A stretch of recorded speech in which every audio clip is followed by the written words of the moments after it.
The Haunting of Bly Manor, Episode 7, The Two Faces, Part 2. We finally get to the second part of the Two Faces storyline.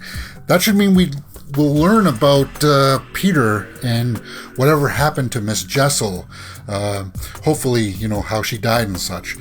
So, this is a reaction and review. I have to say this because some people may find this episode in this series, obviously for copyright reasons, guys, I can't show you the entire episode here. I'm sorry. I'll wrap things up nicely with a review at the end of this episode, but for now, this is the way that's going to work. I'll watch half of it, then I'll do my reaction, my thoughts on it, and then it'll finish with the review. All of these reactions and reviews can be found in a playlist up in the cards above and in the description and comment section. So with that being said, let's get into The Haunting of Bly Manor, Episode 7, The Two Faces, Part 2.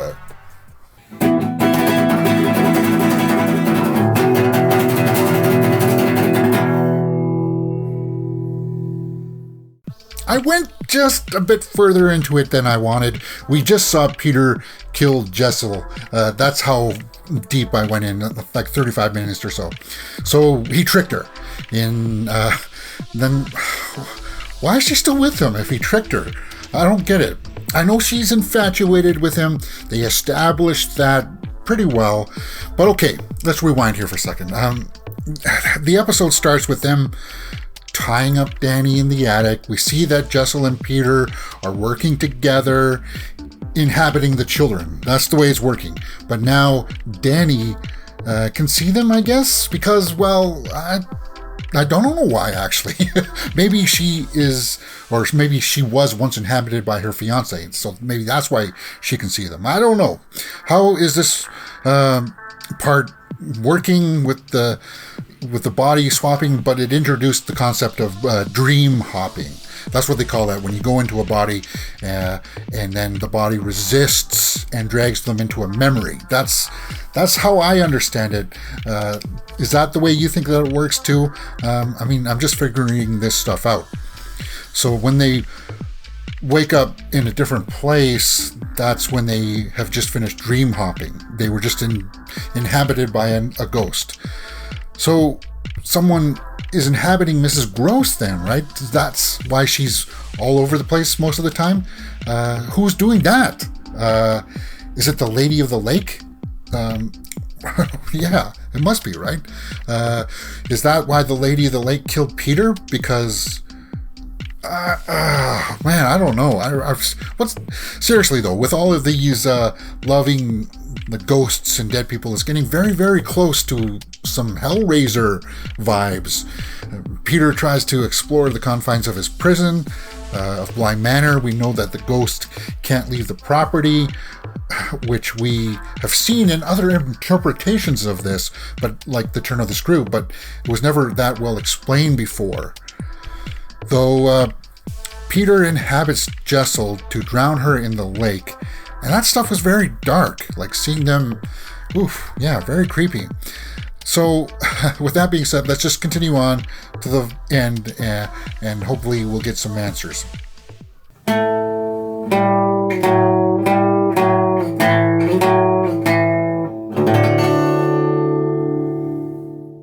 Answers?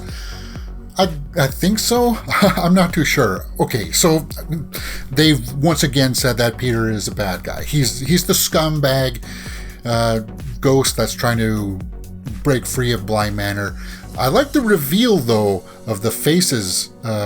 What happens to ghosts that stay there for too long? They lose their face. So then that sort of makes sense with that storyline where Flora was talking to the boy who lost a face, and then he gave her a face in a story. But, very interesting. She was told to do that by the uncle, right? No? Yes? I can't quite remember. But we see that Jessel was working with Peter because they love each other, and they once again go into the memory, and he's taking the photographs of themselves, and then you see the ghostly faces. And I guess you could see there that that's when they're starting to lose their faces. the lady of the lake has no face. So I don't know who that is, but we saw that she was there at the end to drag away Danny when they were trying to escape all of this from Peter. Peter is very manipulative. He can get into somebody's mind and convince them of stuff. And I like the fact that obviously Jessel is not buying it anymore. And I like the reveal at the end where that Flora was helping her to let her escape, but I wasn't a fan of them running away at the end and then Flora's like, no, I can't go, blah, blah, blah, blah. We've seen that stuff before in Turn of the Screw. But then when the lady of the lake grabbed her to finish out the episode, that was kind of jarring, so I'm wondering where that's going. This was sort of satisfying because it did give us some answers with what's going on with all of this body jumping stuff that was kind of confusing with the previous episode and the Miss Gross story.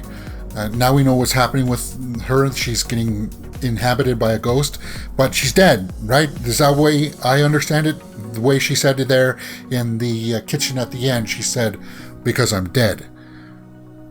Miss Gross is dead, so then who's the body, right?